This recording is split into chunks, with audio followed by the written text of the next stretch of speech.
Going by many interesting and tempting TV advertisement on various child plans, I also invested in 2-3 child plans. Will it be able to secure my child's future when she grows up and goes for higher education? Unfortunately, Benu, advertisements cannot turn a not so good product into a good product. Sure, I think all of us as parents want the best for our children, and it is great that we start thinking about their future while they are still so young.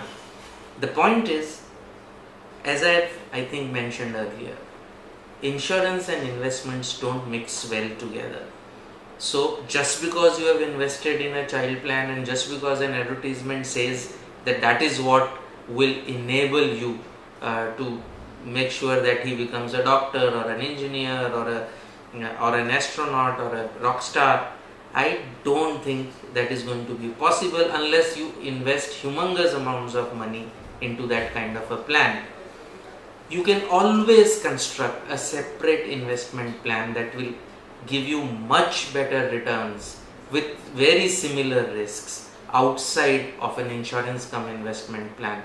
So my advice, don't fall for these very emotionally attractive advertisements that pull at this cord of parents wanting to do the best for their children. Separate out the two needs.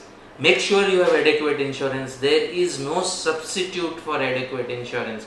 If something happens to you, you want to make sure that your child, she is still able to go to Harvard if that's what you want for her. But for that, you need term insurance. You don't need a child plan. For if you survive, and God willing you will, then you need to invest wisely to make sure that you have enough money to be able to send her to Harvard. And that is best done outside of a child plan. You can have a mix of instruments to do it outside. So again, I repeat, don't fall for these advertisements. It's much better for you to consult a financial planner and decide how you will make sure that if something happens to you, your child still goes to Harvard, and if something doesn't happen to you, your child still goes to Harvard.